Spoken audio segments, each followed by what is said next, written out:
আল্লাহ ফেরেশতাকে জিজ্ঞেস করে, ফেরেশতা আমার বান্দার কি ক্ষুধা লাগেনি? ফেরেশতা বলে যে আল্লাহ লেগেছে তো। তৃষ্ণা কি লাগেনি? বলে যে আল্লাহ দুপুর থেকে লেগেছে। আমার বান্দা খাচ্ছে না কেন? তখন ফেরেশতা বলে আল্লাহ তোমার হুকুমের অপেক্ষায় বসে আছে। সুবহান। তোমাকে রাজি করার জন্য, খুশি করার জন্য সামনে খাবার থাকার পরও সে খাবার স্পর্শ করছে না। ঠিক ওই মুহূর্তে বান্দা হালাল যে দোয়াটা অন্তর থেকে করবে, আল্লাহ সেটাই তার জন্য কল্যাণকর হিসেবে কবুল করবেন। সুবহান।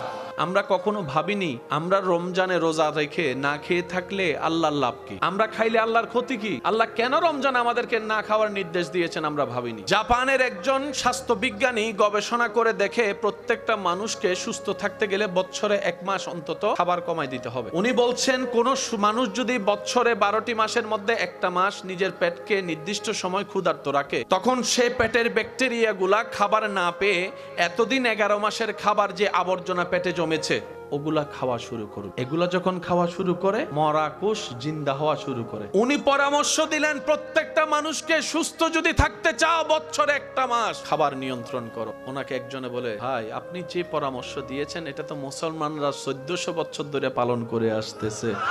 1400 বছর। বলে যে কি বলো? বলে যে হ্যাঁ, মুসলমানরা, আপনি যেটাকে অটোফেজি বলছেন, মুসলমানরা সেটাকে সোম বলে, রোজা বলে। চিৎকার দিয়ে বলেন সুবহান। সারাদিন না খেয়ে শরীরের যত উপকার করেছে, ইফতারের সময় আবাডিং জাবাডিং কাবাডিং মাবাডিং ল ডুকা অন্য মাসে খাইলে শক্তি বাড়ে, আর রমজান মাস ইফতার করে লড়তে পারে। ওই উপকারটা পুরাই শেষ করে দিয়েছে। এই রমজান মাসে আল্লাহর বিধান হচ্ছে নির্দিষ্ট সময় কোনো প্রকার খাওয়া যাবে, পানি পান করা যাবে। আপনারা যে সারাদিন না খেয়ে থাকেন, আপনি জানেন কত উপকার হচ্ছে আপনার। অন্য মাসে না খেলে শরীর দুর্বল হয়, খেলে শরীরে শক্তি হয়, কিন্তু রমজান মাসে খেয়াল করবেন না খাইয়া যে শক্তি পান। খেয়াল করছেন কখনো এটা? রমজান মাসে না খাইলে শরীর একটা কি লাগে? শক্তি লাগে। যে ছেলে অন্য মাসে 4 রাকাত নামাজ পড়তে হ্যাঁ হু করে, সে রমজান মাস আসলে 20 রাকাত তারাবি পড়ে ফেলে। বুঝতেছেন বিষয়টা? সেজন্য আমি ব্যক্তিগত তরফ থেকে অনুরোধ করব, যাদের সুযোগ সামর্থ্য হয় আপনারা চেষ্টা করবেন সাহারির সময় আপনারা একটা খেজুর অন্তত খাওয়ার চেষ্টা করুন। যদি না থাকে একটা খেজুরকে 5 জনে ভাগ করে খায়। সারাদিন ক্ষুধার্ত থেকে মক্কাতুল মুকাররমা মদিনাতুল মুনাওয়ারায় যারা ইফতার করতে বসে, ইফতার সামনে নিয়ে বসে, এই মুহূর্তটা হচ্ছে আল্লাহর সবচেয়ে প্রিয় একটা মুহূর্ত। ইফতারিটা করবেন প্রথমে কি দিয়ে? খেজুর খাবেন, শরবত খাবেন, কিন্তু খাবারটা থাকবে লিমিটেড, অল্প। যদি আপনি উপকার চান, তেল জাতীয় ভাজা পোড়া থেকে দূরে থাকার চেষ্টা করুন। অল্প খাবার ফল টুল দিয়ে আপনারা খেয়ে ফেলবেন। নামাজ শেষ করে আপনার 9টা-10টার দিকে অল্প করে কিছু খেলেন, তারপর ডাইরেক্ট সেহেরি। দুশমনকে আঘাত দিতে হয় না, প্রতিশোধ নিতে গালির পরিবর্তে গালি দিতে হয় না। সবসময় হাসি মুখে থাকবেন। যে দেখবেন আপনার প্রকাশ্য গোপন শত্রুরা আপনার হাসির কারণ খুঁজতে খুঁজতে অর্ধেক টেনশনে শেষ হয়ে যাবে। তারা ভাবতে থাকবে কিরে তারা এত কষ্ট দিই, সে কষ্ট পাই না কেন। তারা চিন্তায় মগ্ন থাকবে, তাকে এত জ্বালায় জ্বলে না কেন। আপনি বলবেন আমার হৃদয়ে কোনো কষ্ট আগের মতো স্পর্শ করে না, যেদিন থেকে আমার হৃদয়ের মধ্যে আমার রবের উপর ভরসা করে হাসবুনাল্লাহ শব্দ বসিয়ে নিয়েছি। বলেন সুবহান। করতে দেন আপনার দুশমনকে দুশমনি। তারা দুশমনি করে আগাক, আপনি ধৈর্য ধরে আগান। তারা ক্ষতি করে আগাক, আপনি উপকার করে এগুন। তারা গালি বদনাম করে আগাক, আপনি প্রশংসা করে আগান। আর আপনি তো জানেন আল্লাহ গালিদাতার সাথে থাকে না, সবরকারীর সাথে থাকে। আমাদের একজন আল্লাহ তো আছে। আমাদের যদি অভিভাবক না থাকতো, আমরা যদি অভিভাবকহীন হতাম, তাহলে না হয় মন খারাপের একটা 1000টা কারণ আছে। ওই রকম একজন রাজ্জাক তো আমাদের আছে। এত বড় একজন মালিক থাকতে তো আপনার আমার টেনশন করার কোনো দরকার। বান্দা যখন আপনাকে 1000 প্ল্যানিং করে নামানোর চেষ্টা করবে, আপনি তখন রবের উপর ভরসা করে নবীর প্রেম নিয়ে বসে থাকবেন। বান্দা নামাতে চাইবে, ওই বান্দার আল্লাহ আপনাকে তুলে দিবে। বেইজ্জত করতে চায় কারা? মানুষ। বদনাম করে কারা? আপনরা, কাঁচের গুলা। এগুলা করতে দেন। সে বদনাম করে আপনার গুনাহ নিবে, নিজের সওয়াব আপনাকে ফিরি দিয়ে দিবে। বলেন সুবহান। অস্থির হয়েন। লাইফ যেহেতু আছে, একটু তুফান তো থাকবে। তা তুফান কি আজীবন থেকে যাবে? দুশমনের দুশমনিতে শুকরিয়ার সাথে ধৈর্য ধরতে পারেন, আপনাকে সাপোর্ট আপনার রবই করবে। কিন্তু আপনি যখন চান তখন নয়, ওনার যখন ইচ্ছা তখন। ওনার সেই ইচ্ছাটা আসা পর্যন্ত, হুকুম আসা পর্যন্ত আপনাকে অপেক্ষা করতে হবে। দাঁত খিচে, মুখ বন্ধ করে, হাতটাকে এভাবে আটকায় রেখে বলবো না, কোনো উত্তর দিব না, কোনো জবান লপকুশাই করব না। মাথা আমার নিচু থাকবে, চোখ আমার নিচু থাকবে। জগৎ যদি বলে তুমি কি ভয়ে কাতর, আপনি বলবেন মুস্কি হেসে, ভয় তো সেদিন থেকে চলে গিয়েছে যে দিন থেকে এই হৃদয়ে রব্বুল আলামিনের ভয়কে জাগা দিয়েছি, আল্লাহর ভয়কে জাগা দিয়েছি, সেই দিন থেকে আমার ভয় নিয়ে কোনো কাজ নাই। আর যে দিন থেকে আমার অন্তর বিশ্বাস করা শুরু করেছে সবকিছুর খালিক মালিক আল্লাহ, আমি সেই আল্লাহর বান্দা, আল্লাহ আমার দিকে রহমতের নজর দিয়ে আছেন, সেদিন থেকে আর আমি ভবিষ্যৎ নিয়েও টেনশন করি না, অতীত নিয়েও ভাবি না। আমার জীবন তরি রবের নামে ছেড়ে দিয়েছি, আমিও টেনশন ফ্রি হয়ে গিয়েছি। বলেন সুবহানাল্লাহ। এই দুইজনের ভিতর যদি সবরকারী আপনি হতে পারেন, ইন্নাল্লাহা মা'আস সাবিরিনের নিয়ামত আপনিই পাবেন। আর যখন আপনি পাবেন তখন তাদের তাকিয়ে থাকা ছাড়া কোনো উপায় থাকবে না। কারণ মোবাইল কিংবা টাকা কেড়ে নেওয়া যায়, নিয়ামত কখনো কেড়ে নেওয়া যায় না। চিৎকার দিয়ে বলেন সুবহানাল্লাহ। জয়ী হতে গেলে একটু তো পরিশ্রম করতে, জয়ী হতে গেলে একটু তো সহ্য করতে। গলার মধ্যে যদি জয়ের মালা নিতে চান একটু তো আপনাকে মানাই নিতে হবে। আর আমাদের জন্য, মুসলমানের জন্য তো দুনিয়া শেষ নয়, আমাদের জীবন তো দুনিয়ায় শেষ নয়, কবর আছে, হাসর আছে, জান্নাত আছে। সেজন্য প্ল্যানিংটা সবসময় আখেরাত নিয়ে করবে, কারণ একবার আখেরাতে চলে গেলে সেখানে আর মৃত্যু বলতে কোনো শব্দ। সেজন্য মাথায় রাখবেন, শয়তান সব সময় লেগে আছে, ছিল, থাকবে। সে আমরা জিতুক সেটা কখনো চায় না। জিতার অর্থ সেটা নয় অন্যকে হারিয়ে পিঠটা মাটির সাথে লাগিয়ে বেইজ্জত করে আপনি আমি জিতে গেলাম, সাময়িক জিতা, সেই জিতা নয়। শয়তান চায় না কোনো বান্দা আল্লাহর নূরের পথে এগোক। শয়তান সহ্য করতে পারে না বান্দা তাহাজ্জুদের সিজদা দেখ। শয়তান সহ্য করতে পারে না বান্দা তওবা করুক, রবের কাছে কান্নাকাটি করুক, সেই সহ্য করতে পারে না। শয়তান পারে না সহ্য করতে কেউ কাউকে ক্ষমা করুক, কেউ কারো উপকার করুক। কেন পারে না? কারণ আপনার এই কাজ করলে রব খুশি হয়, রব খুশি হলে গুনাহ মাফ হয়, জান্নাত পাওয়া সহজ হয়ে যায়। বলেন সুবহানাল্লাহ। বিভিন্ন ধরনের মুসিবত কষ্ট আপনাকে পাকড়াও করবে, কিন্তু আপনার আমার এই জায়গায় মেইন বেস ভরসাটা কি জানেন? বিপদ আপদ কষ্ট মুসিবত। ওয়ালা নাবলুয়ান্নাকুম বিশাইইন মিনাল খাউফি ওয়াল জুই ওয়া নাকসিন মিনাল আমওয়ালি ওয়াল আনফুসি ওয়াস সামারাত ওয়া বাশশিরিস সাবিরিন আল্লাযীনা ইযা আসাবাতহুম মুসিবা ক্বালু ইন্না লিল্লাহি ওয়া ইন্না ইলাইহি রাজিউন। যতদিন নিঃশ্বাস থাকবে মাথা উঁচু করে বাঁচবেন, বুক ফুলায় চলবে, কারণ আপনি রব্বুল আলামিনের বান্দা, নবী রাহমাতুল লিল আলামিনের উম্মত। আপনার আমার নবী নবীদের সরতাজ, ইমামুল আম্বিয়া। আপনার আমার নবী মেরাজের দুলা। আপনার আমার নবী শাফাতের কান্ডারি। আপনার আমার নবী আল্লাহর ইয়াসিন নবী, মুজাম্মিল নবী, মুদ্দাসসির নবী। আপনি মাথা নিচু করে চলবেন কেন? মনে রাখবেন, আল্লাহ সাহায্য করে, কিন্তু আপনার আমার সময়ে করবে না, আল্লাহর যখন ইচ্ছা তখন করবে। আল্লাহ কখনো, আল্লাহর উপর ভরসাকারীকে কখনো আল্লাহ একা ছেড়ে দেয় না। সব সময় ধৈর্যের সাথে থাকবেন, মুখে হাসি রাখবেন, আলহামদুলিল্লাহ যেন জবানে থাকে। দেখবেন আপনার জয় কখনো কেউ আটকাতে পারবে না। চিৎকার দিয়ে বলেন সুবহানাল্লাহ। জীবন চলার পথে যে কোনো মুহূর্ত আপনার আমার সেই জ্ঞান নেই ভবিষ্যৎ কি হবে যে জানবো। সেজন্য আল্লাহর উপর ছেড়ে দিবেন সবকিছু, স্থির থাকবেন, অপেক্ষা করবেন রবের হুকুমের জন্য। যাদের প্ল্যানিং ছিল অনেক বড় কিন্তু প্ল্যানিং পর্যন্ত পৌঁছাতে পারেনি, এর আগেই রবের দরবার থেকে ডাক চলে এসেছে, ইন্না লিল্লাহি ওয়া ইন্না ইলাইহি রাজিউন এর ধ্বনির মাধ্যমে চলে যেতে হয়েছে পৃথিবীর মায়া ছেড়ে। কত মানুষ আছে, উপর থেকে আমরা মাটিটা দেখি, ভিতরের মানুষটাকে তো আমরা দেখিও না। যার যার আত্মীয় হয়তো সে চিনতে পারে, কিন্তু এতটুক তো বলা যেতে পারে কত ডাক্তার শুয়ে আছে, কত চেয়ারম্যান শুয়ে আছে, কত প্রভাবশালী শুয়ে আছে, কত জমিদার শুয়ে আছে, কত টাকাওয়ালা শুয়ে আছে, কত স্বপ্নওয়ালা শুয়ে আছে। এই কবরস্থান, বিভিন্ন কবরস্থান, সর্ব কবরস্থান আমাদেরকে শিখাই দেয়, দেখছো আজকে নিজের চোখে যাহা, একদিন তুমি থাকবা সেই ঘরে। দেখে নাও, মন জোড়াইয়ে দেখে নাও, চোখ খুলে দেখে নাও। আজকে তুমি উপর থেকে মাটি দেখছো, একটা দিন সময় আসবে মাটির নিচ থেকে তুমি দুনিয়া দেখতে পাবে, দুনিয়া দেখতে পাবে। সেদিন আর অহংকারকারীর অহংকার থাকবে না, হিংসুকের হিংসার কোনো প্রভাব থাকবে না, সেদিন থাকবে না কোনো আমিত্ব, সেদিন থাকবে না কোনো প্রভাব, সেদিন চলবে না টাকা কিংবা ডলার রিয়ালের খেলা, সেদিন চলবে না কার কাছে কত ভরি স্বর্ণ আছে সেই প্রভাব, সেদিন চলবে না সম্পত্তি কার কত বেশি, সেদিন চলবে ঈমান কতটুক আছে কার কাছে আছে, নেক আমল কার কাছে কতটুক আছে। কথা বলেন ঠিক কি না?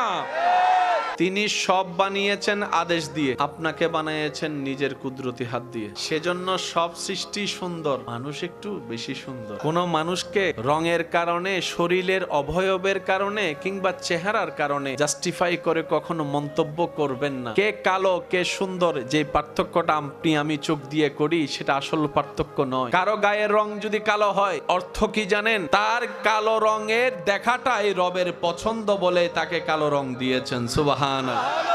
কেউ যদি আপনাকে বলে তুই দেখতে এমন কেন, মুস্কি হেসে এতটুকু উত্তর দিবেন, আমার বানানেওয়ালার আমাকে যেইভাবে দেখতে সুন্দর লেগেছে, আমার রব আমাকে সেইভাবে সাজিয়ে দিয়েছে। সুবহানাল্লাহ। সত্যি করে একটা কথা বলেন, সবাই যদি লম্বা হইতো ভালো হইতো, সবাই যদি বাইট্য হইতো ভালো হইতো।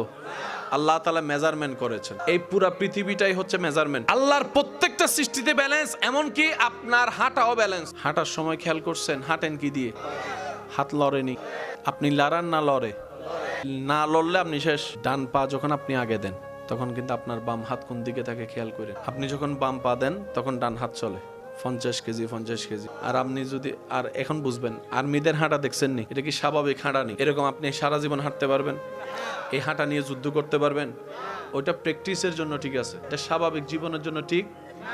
আর্মিদের হাঁটা ঠিক যেরকম, একটু খেয়াল করে দেখবেন আপনার হাঁটাটাকে আল্লাহ ব্যালেন্স করেছে। এমনকি আপনি যখন দৌড়ান তখনও আল্লাহ তাআলা আপনাকে পড়তে দেয় নাই, ব্যালেন্স করেছেন।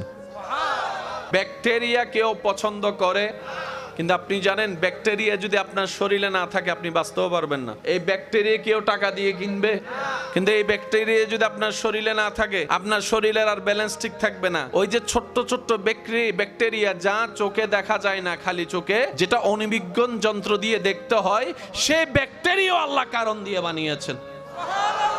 হাত ময়লা হইলে, নোংরা হলে, জীবাণুযুক্ত হলে আমরা জানি কি দিয়ে ধুই? সাবান দিয়ে ধুই কিংবা হ্যান্ড ওয়াশ দিয়ে ধুই, ঠিক না? করোনাকালীন সময়ে সেটা বারবার দেখা গিয়েছে। আচ্ছা সত্যি করে বলেন তো, আপনি যে হ্যান্ড ওয়াশ দিয়ে হাত ধুয়েছেন 100 হয়েছে? হয় নাই। আচ্ছা আপনি হাত ধুইলেন, কল বন্ধ করবেন না? আবার লাগে গেছে তো। ওয়াশরুমের সিটকিরি খুলবেন না? যে তাওল দিয়ে আপনি মুখ মুছতেছেন সে তাওল আরো কয়েক ধরনের মুখ মুছছে। সারাদিন আমরা যে খাবারগুলা খাই বেশিরভাগ কি ভালো নাকি ভেজাল?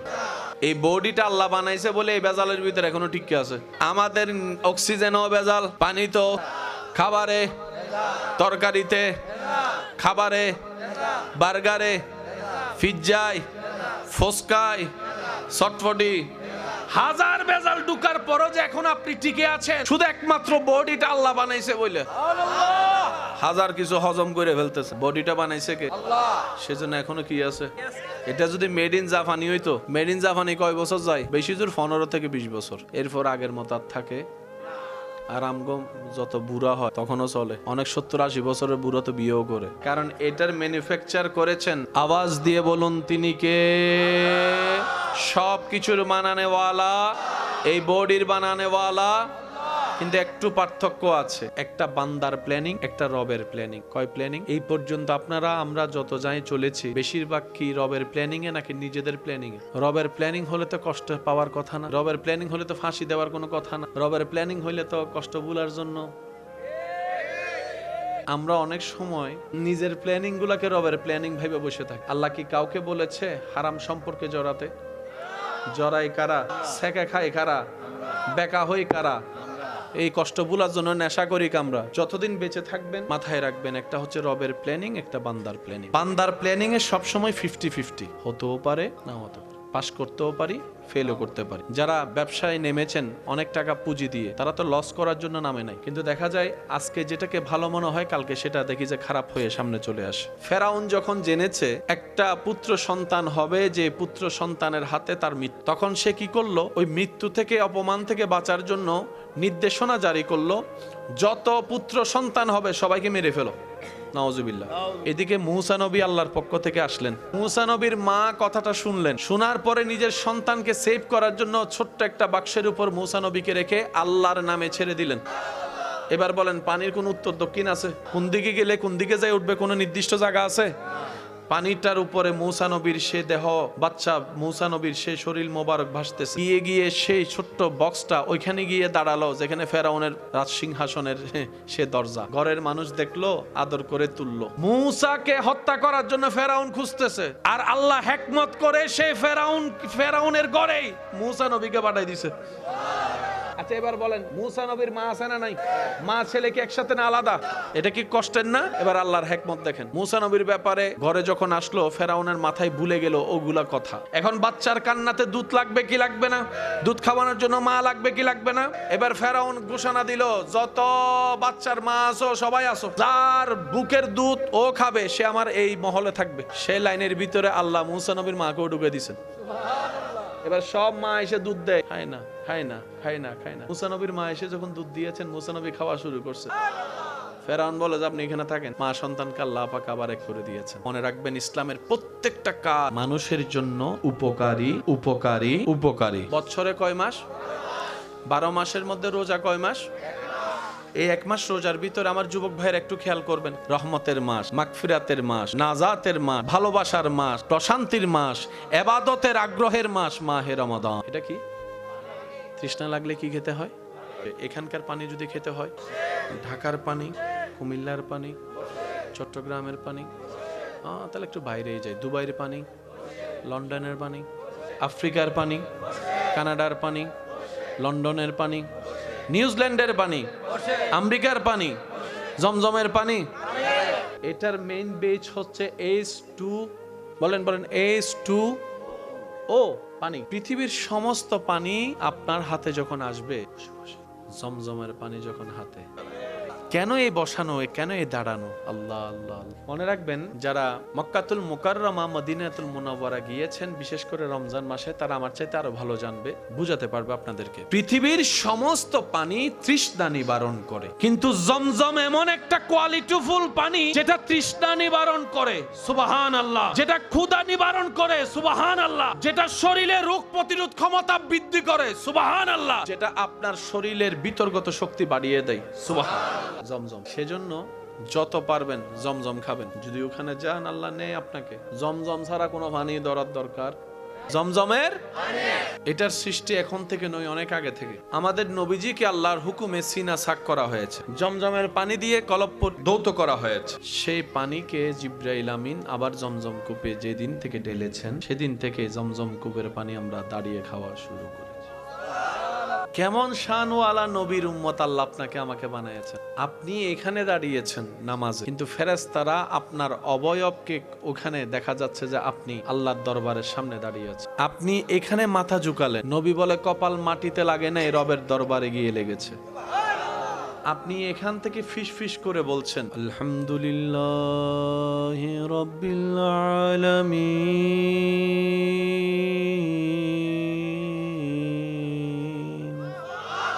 পাশের জন্য ভালো করে শুনে নাই, কিন্তু সে আওয়াজ আসমান ভেদ করে, আওয়াজটা এখান থেকে সৌরজগৎ ভেদ করে, গ্যালাক্সি ট্যালাক্সি ফেলে প্রথম আসমান ভেদ করে ওইখান পর্যন্ত পৌঁছায় যাচ্ছে আপনার ছোট্ট ফিস ফিস করে রবের প্রশংসার আওয়াজ।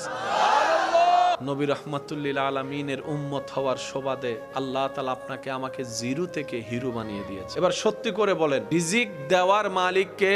আল্লাহ। আমরা বেশিরভাগ মানুষ রিজিক মানে মনে করি খাবার, না। আল্লাহর পক্ষ থেকে আপনার জন্য প্রত্যেকটা কল্যাণকর নিয়ামতের নামই হচ্ছে রিজিক। এই যে চোখে দেখতে পারা, এটাও রিজিকের অংশ। কথা বলতে পারা রিজিকের অংশ। কেউ যে কিছু বলছে আপনি শুনছেন, এটাও রিজিকের অংশ। শোনার পরে যে বুঝে আবার উত্তর দিয়েছেন, এটাও রিজিকের অংশ। আপনার আমার নবীকে সাহাবায়ে কেরাম নামতে দেয় নাই। সাহাবায়ে কেরাম নবীকে যুদ্ধের ময়দানে নামতে দেয় নাই। নবী বলে যে তোমরা আগে কেন, আগে আমাকে দাও, আল্লাহর জন্য শহীদ আগে আমি হব। সাহাবায়ে কেরাম বলে যে ইয়া রাসূলুল্লাহ আপনি নামেন না কেন?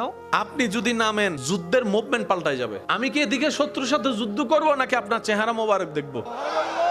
কারণ আমাদের টেনশন থাকবে কোন দিকে না কোন দিকে আমার নবীরা আবার আহত করে, এটা তো মানতে পারবো না। ইয়া রাসূলুল্লাহ যা হবার হোক, আপনি দূরে থাকেন, আমরা যাই। আপনি শুধু আল্লাহর কাছে দোয়া করেন। এবার আমার নবী এমন দোয়া করলেন, আল্লাহ এমন সাহায্য করছেন, আসমানের ফেরেশতারা এসে বাকি যা করার করে দিয়েছে।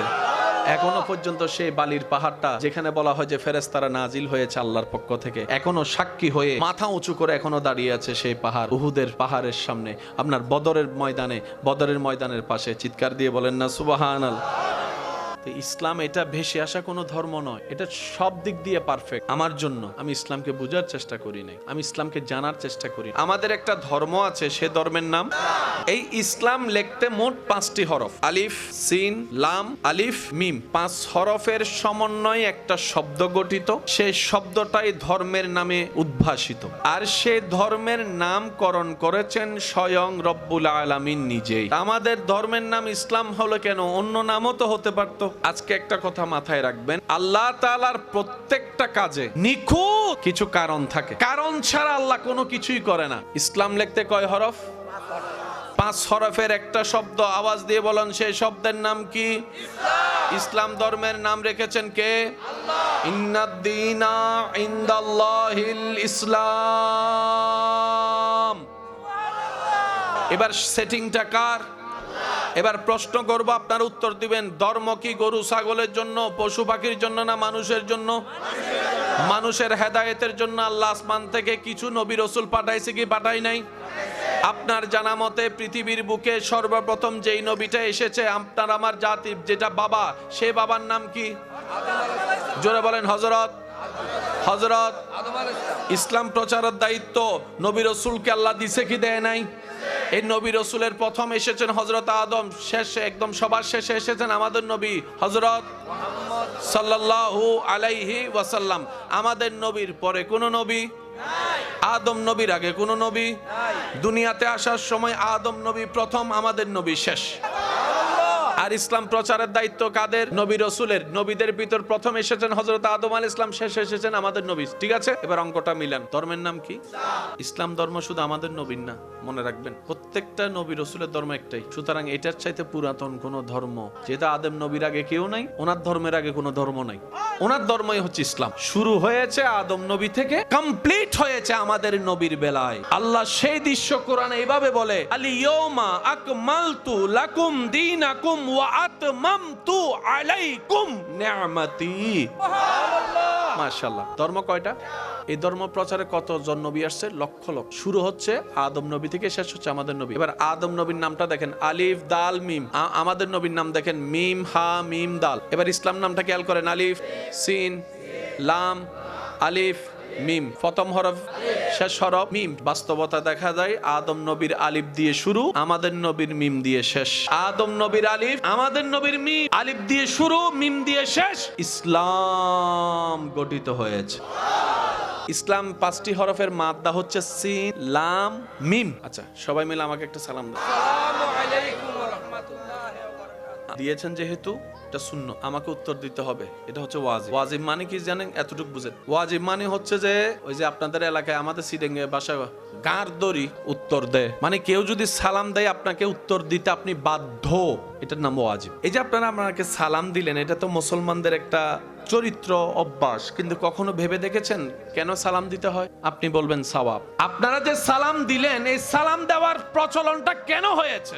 সুন্নতটা আকার হলো কেন? ও ভাই ভালো আছেন, এটাও তো বলতে পারতেন। সালাম কেন? ইসলাম যে কত চমৎকার। আমাদের ধর্মের নাম ইসলামের কয় হরফ? ওনাদেরকে আমরা বাদ দিব না, যেহেতু ওনারাই আমাদের ভবিষ্যৎ। আমরা ওনাদেরকে শিখাবো যে ভুলগুলা হয় ওনারা যেন সেটা বড় হয়ে না করে। ঠিক আছে ইনশাআল্লাহ। মসজিদে বাচ্চাদেরকে নেওয়ার পক্ষে আছেন তো আপনারা? না, কারণ বাচ্চাদের একটা অভ্যাস, দেখতে দেখতে শিখে, শুনতে শুনতে বলে। আপনি যদি বাচ্চাকে একটা গালির পরিবেশে বড় করেন, সে বাচ্চা যদি কখনো আপনাকে গালি দেয়, আপনার অবাক হওয়ার কিছুই নেই, মন খারাপ করার কোনো সুযোগই নেই, কারণ আপনি বড় করেছেন তাকে গালির পরিবেশে। সেজন্য কথা সাপেক্ষে বলা। স্বামী স্ত্রী যারা আছেন, যাদের ঘরে সন্তান আছে, মেহেরবানি করে একটা কথা মনের মধ্যে বসিয়ে রাখবেন। স্বামী স্ত্রী এক জায়গায় থাকলে 2 কথা হতে পারে, মনোমালিন্য হতে পারে। কথা বলেন, ঠিক কিনা?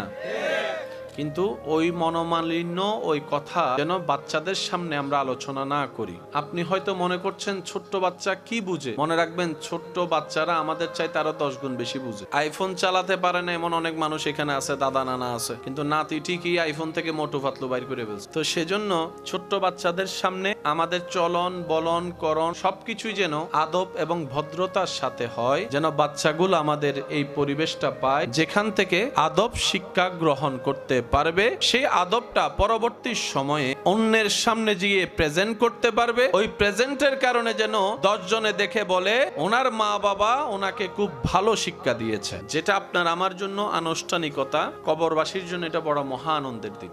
এখানে কবরস্থানটা কোন দিকে? এই কবরস্থানে কার কি হাল জানেন কে? কিন্তু আপনারা যখন একটু আগে বললেন আল্লাহ কবরবাসীর আযাব মাফ করে দাও, আপনারা সবাই কি জানি কি বলেছেন? দোয়া করে একজনে সবাই আমিন বলে সমর্থন দেয়। ওই আমিনটা বলার কারণে ওই দোয়াকারী দোয়ার সাথে আপনার দোয়া অ্যাড হয়ে যায়। এখানে যতগুলো আল্লাহর বান্দা আছে, কারো যদি একটা আমিন কবরবাসীর পক্ষে কবুল হয়ে যায়, কবরের আযাব আল্লাহ মাফ করে দিবেন। আপনারা যে সুবহান আল্লাহ বলেন, বলবেন, আলহামদুলিল্লাহ বলেন, বলবেন, সবকিছুর পার্সেন্টেজ আজকে আপনি কার উপকার করছেন? কবরবাসী। একদিন আপনি থাকবেন না, দুনিয়াবাসী আপনার উপকারে এইভাবে লেগে যাবে। সেই জন্য এইসব আয়োজনকে আপনারা ধরে রাখার চেষ্টা করবেন যতটুকু সম্ভব। আর কেউ যদি ধরে নাও রাখেন, নিয়ত যদি পরিষ্কার থাকে, আল্লাহ বান্দা ব্যবস্থা করে দিবে জিনিসটাকে বাস্তবায়ন করার জন্য। আজীবন মাথায় রাখবেন, আল্লাহ এবং রসুলের কাজ কখনো কোনো বান্দার দ্বারা বসে থাকেনি, থাকবেও না। কোনো আটকাই থাকেনি, থাকবেও না। আল্লাহর কাজ আল্লাহ করাই নেন। বিভিন্ন মাহফিলে যে আপনারা যান, যতক্ষণ আলেম আলোচনা করে প্রথমে শুরু হয় আলহামদুলিল্লাহ দিয়ে, মাঝখানের যত সময় আলোচনা করে বেশিরভাগ সময় বলতে হয় কি সুবহানাল্লাহ। আলোচনার বেশিরভাগ সময় আমরা আল্লাহর কোন জিকিরটা করি? সুবহানাল্লাহ। মাশাআল্লাহ কার জিকির? সুবহানাল্লাহ, আলহামদুলিল্লাহ, সবকিছুতে আল্লাহর নাম জড়িত। কিন্তু কখনো খেয়াল করেছেন যে প্রত্যেক সময় বেশিরভাগ সময় আমাদের সুবহানাল্লাহটা বলতে হয়? এটার মেন কারণটা কি? গুনার কারণে আমাদের চোখ কি পবিত্র আছে? জবান যেভাবে মায়ের পেট থেকে পবিত্র নিয়ে এসেছি, মিথ্যা বলার কারণে, অন্যায় করার কারণে সেই পবিত্রতার গুণ কি মুখে আছে? হাতে কি পবিত্রতা আছে? নাই। নিয়ত পবিত্রতা। সুবহানাল্লাহ বলে মূলত আমরা আল্লাহ তাআলার পবিত্রতার ঘোষণা দিই। আমরা আমাদের অপবিত্র জবান দিয়ে রবের পবিত্রতার ঘোষণা দিই, বর্ণনা দিই, স্বীকার করি। মনে রাখবেন প্রিয় ভাই, আপনার জীবনের বলা দিল থেকে একবার সুবহানাল্লাহ বলা যদি রবের কাছে পছন্দ হয়ে যায়, কবুল হয়ে যায়, রব চাহে তো সেই জিকির কবুল করে আপনার অপবিত্র চোখকে পবিত্র বানাই দিবে, জবানকে পবিত্র বানাই দিবে, হাতকে পবিত্র বানাই দিবে, পাকে পবিত্র বানাই দিবে, আমলকে পবিত্র বানাই দিবে, এমনকি হায়াতান তাইয়্যিবা পুরা জীবনকেও পবিত্র বানাই দিতে পারে। সুবহানাল্লাহ। সেজন্য কোথাও গেলে সুবহানাল্লাহ বলতে কিপটামি করেন না। নিজের ভালো নিজেকেই বুঝতে হয়। আমি একটা হিসাব ভালো বুঝি, নিজে বাঁচলে বাপেন না। আমার বাঁচে আমাকে বাঁচতে হবে, আপনার ভাবাটা আপনি ভাবেন। তর্ক ঝগড়া করে দুনিয়াতে সময় নষ্ট করার মতো বোকামি কাজ দ্বিতীয় আরেকটাও। কে সঠিক কে ভুল একমাত্র প্রমাণ হবে হাসরে। দুনিয়াতে যত বিচার হয় সেখানেও কে সঠিক কে ভুল এটা পরিপূর্ণভাবে প্রমাণ হয়। কারণ কিছু মানুষ আছে, বিচারক 5 টাকা দিলে গায়রা দেয়, 10 টাকা দিলে পুরা আইনটারে উল্টাই দেয়। সেজন্য কামা হক্কুহু পরিপূর্ণ বিচার পাওয়ার যদি ইচ্ছা হয়, হাসরের ময়দান ছাড়া দ্বিতীয় আর কোন অপশন। আল্লাহ তাআলা আমাদের সবাইকে দুনিয়ার থেকে যাওয়ার আগে ঈমানের সাথে নেক আমলের ভরপুর একটা জীবন নিয়ে কবরে যাওয়ার তৌফিক দান করুক, বলি আমিন। এখানে আমি একটা আবদার করি, অনেক সময় দেখা যায় আপনার অনেক আপন মানুষ আছে, কিন্তু কবর খোঁড়ার জন্য তাদেরকে কাউকে পাবেন না। এলাকার ছেলেগুলাই কিন্তু কাজে লাগে। আমি জানি না, চিনি না এলাকায় কবর খননের কাজ কারা করে, তবে যারাই করে কবর খননের কাজ, গোসল দেওয়ার কাজ, আমি মেহমান হিসেবে আমার পক্ষ থেকে আপনাদেরকে শ্রদ্ধা এবং সেলুট জানাচ্ছি। কারণ আপনি শেষ বিদায় বেলায় আপনি কাজে লাগছেন। তো যারা আপনাদের এলাকায় কবর খননের কাজ করে তাদেরকে ভিআইপি মেহমান বানাবেন। কারণ আপনি মারা গেলে সে কবর করতে আসবে। মা বাবা মারা যায়, সন্তানও তো কবর করতে পারে না, কারণ কবর কোরার সিস্টেমই তো জানি না আমরা। তো যারা করে শেষ বিদায়ে যারা সাথী হয় তাদেরকে সমাজে ভিআইপি মেহমানদারির দরকার আছে না নাই? আপনি যদি বলে যে কবর খুঁড়ে আসলো, শরীরে কাদা মাটি, আপনি যদি রুমে বসতে না দেন, এটা জুলুম করা হবে। সেজন্য এই কবর খননের কাজ যারা করে তাদেরকে সম্মান দিবেন, গোসলের কাজ যারা করে সম্মান দিবেন, কাফনের কাজ যারা করে সম্মান দিবেন, জানাজায় যারা আসবে তাদেরকে সম্মান দিবেন। সম্মান দিলে সম্মান কমে না, 10 গুণ বেড়ে যাবে আপনার সম্মান। বলেন সুবহান। এবার আওয়াজ দিয়ে বলুন তো, বাড়িয়ে দিবেন কে? আল্লাহ তাআলা আমাদের সবাইকে বুঝার তৌফিক দান করুক, আমিন। এবং আপনাদের থেকে যদি কেউ কিছু পায়, পারলে দিয়ে দেন। আজকের 2 টাকা দুনিয়াতে সামান্য, কিন্তু সেটা হাসরে গেলে 2 কোটি টাকা দিলেও আপনি কবর দিতে পারবেন না। পারলে দিয়ে দেন, না পারলে আমার পক্ষে নাই, মাফ করে দিস। পারলে দিমু, না পারলে নাই। আমি যদি মরে যাই মাফ করে দিস। এলাকায় যত ভাই ভাইয়ের মধ্যে, চাচা যারার মধ্যে মামলা আছে, আমি জানি না এই মামলায় কারো কোনো উপকার হয়েছে কিনা। সময় নষ্ট ছাড়া, টাকা নষ্ট ছাড়া কোনো উপকার হয় নাই। ইসলামী মহাসম্মেলনের মান্যবর সভারত্ন কামাল্লা দরবার শরীফের মান্যবর আমির, মদিনার জামাতের আমির, কামাল্লা দরবার শরীফের মান্যবর পীর সাহেব, পীরে তরিকত, रहनुमाए शरीयत হুজুর আল্লামা শাহ আবু নাসর মোহাম্মদ সাইফুর রহমান খন্দকার পীর সাহেব মাদ্দা জিল্লুহুল আলী, আজকের মাহফিলের মান্যবর সহ সভাপতি, বাংলাদেশের নিবেদিত প্রাণ মান্যবর মুক্তিযোদ্ধা কমান্ডার জনাব হারুন আর রশিদ সাহেব, আজকের মাহফিলের সম্মানিত মান্যবর প্রধান অতিথি বিশিষ্ট ব্যবসায়ী ও দানবীর জনাব ইঞ্জিনিয়ার মোহাম্মদ মাহবুবুর রহমান সাহেব, আজকের মাহফিলের সম্মানিত মান্যবর আলোচকবৃন্দ, রৌনকে মিল্লাত, রৌনকে আহলে সুন্নাত পীর কামেল আল্লাহাজ মোহাম্মদ জহির উদ্দিন পীর সাহেব, রৌনকে মিল্লাত, রৌনকে আহলে সুন্নাত মুজাহিদ মিল্লাত হজরতুল আলহাজ আল্লামা মৌলানা মোহাম্মদ হাবিবুর রহমান সালিহি সাহেব, রৌনকে মিল্লাত হজরতুল আলহাজ আল্লামা আব্দুল মতিন সিরাজি সাহেব, রৌনকে মিল্লাত মৌলানা মোহাম্মদ ইয়াকুব আলী সাহেব, রৌনকে আহলে সুন্নাত হাফেজ মৌলানা মোহাম্মদ জালাল উদ্দিন সাহেব, রৌনকে আহলে সুন্নাত হজরতুল আল্লাম জনাব মৌলানা মোহাম্মদ জামাল হোসেন সাহেব। মাহফিল পরিচালনায় আছেন হাফেজ মৌলানা মোহাম্মদ শামসুল হুদা সাহেব সহ আমন্ত্রিত ওয়াদিগার ওলামায়ে কেরাম, বিশেষ করে স্কুল কলেজ ভার্সিটি মাদ্রাসার প্রাণপ্রিয় ছাত্র ভাইয়েরা, ব্যবসায়ী চাকরিজীবী ভাইয়েরা, এলাকার সম্মানিত ব্যক্তিবর্গ, উপস্থিত আল্লাহর প্রেমিক, নবীর প্রেমিক ইমানদার ভাইয়েরা, আসসালামু আলাইকুম ওয়া রাহমাতুল্লাহি তাআলা ওয়া বারাকাতুহু। ওয়া আলাইকুম আসসালাম ওয়া রাহমাতুল্লাহি ওয়া বারাকাতুহু।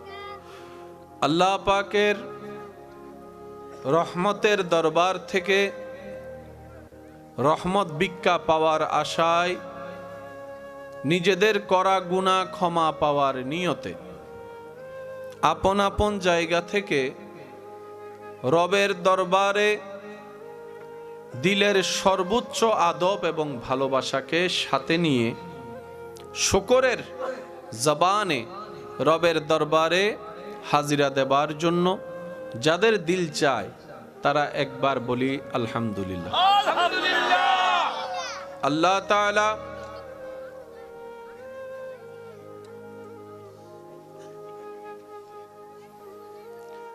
তাআলা আমাদের সবার জীবনের গুনাহ মাফ করে দিন। আর একটু আস্তে করে বলেন, আল্লাহ তাআলা আমাদের সবার মা বাবার গুনাহ মাফ করে দিন। আমাদের যত আত্মীয় স্বজন এবং এই এলাকায় যত কবরবাসী এই মুহূর্তে কবরের কঠিন আযাবে কষ্ট পাচ্ছে, আল্লাহ দয়া করে প্রত্যেকটি বান্দার দোয়া কবুল করে প্রত্যেকটি কবরবাসীকে আযাব থেকে মুক্তি দান করুন। চিৎকার দিয়ে বলেন আমিন। প্রিয় ভাইয়েরা, আল্লাহর অশেষ রহমতের যথা সময়ে রব্বুল আলামিন আমি অধমকে উপস্থিত হওয়ার সুযোগ দিয়েছেন। বিনয়ের সাথে সবার কাছে অনুরোধ রাখব, যতক্ষণ সময় আল্লাহ তাআলা আমি অধমকে বলার একটু সুযোগ দিবেন, এই সময়টুকু সবাই একটু মনের কান দিয়ে শোনার চেষ্টা করবেন। ইনশাআল্লাহর আওয়াজ আর একটু বড় হবে, আর আমাকে একটু আওয়াজ দিয়ে সহযোগিতা করবেন যেন আমিও বুঝতে পারি আপনাদের দেহের সাথে সাথে আপনাদের মন এবং যোগ দোনোটাই উপস্থিত আছে। যারা আওয়াজ দিয়ে সহযোগিতা করতে রাজি আছেন তারা একবার বলেন মারহাবা।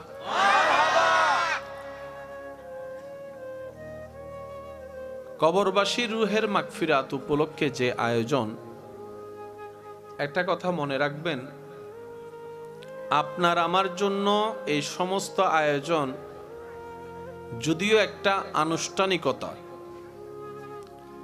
কিন্তু কবরবাসীদের জন্য বড় আনন্দের দিন। সুবহানাল্লাহ। সুবহানাল্লাহ জোরে বলবেন। এই যে আব্বু,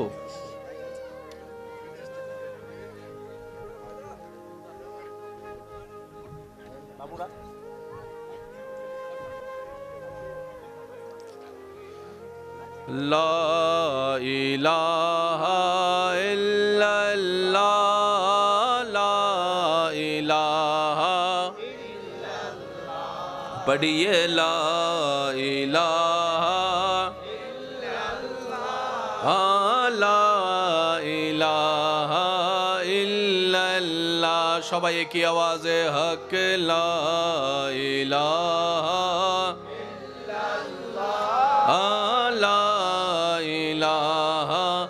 ইল্লাল্লাহ, পড়িয়ে লা ইলাহা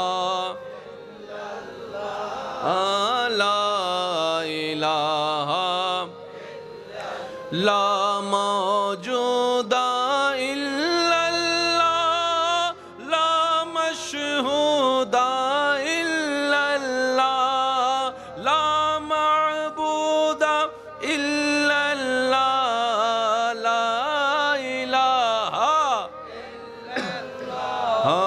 লা ইলাহা লা ইলাহা ইল্লাল্লাহ, লা ইলাহা লা ইলাহা। উচ্চ আওয়াজ একবার বলি মারহাবা। আল্লাহ আল্লাহ আল্লাহ আল্লাহ আল্লাহ।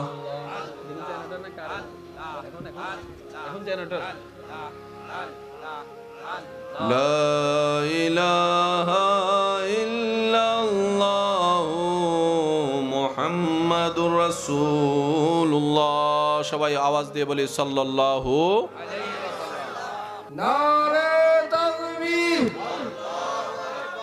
নারে রিসালাত, পীর সাহেব হুজুরের আগমন,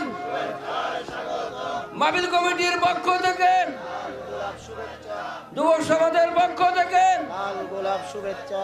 নারে তাকবীর। মদিনার জামাত, মদিনার জামাত, কায়েম হোক, মদিনার জামাত, মদিনার জামাত, কায়েম হোক, কায়েম হোক। পীর সাহেব হুজুরের আগমন।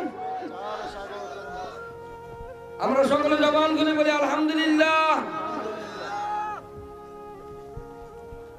মন খুলে সবাই একবার দরুদ শরীফ পড়ি। আল্লাহুম্মা সাল্লি আলা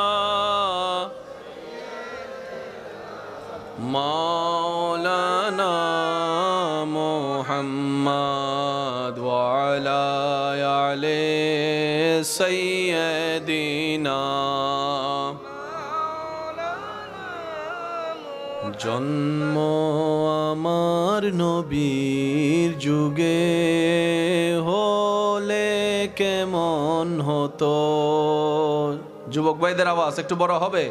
জন্ম আমার নবীর যুগে হলে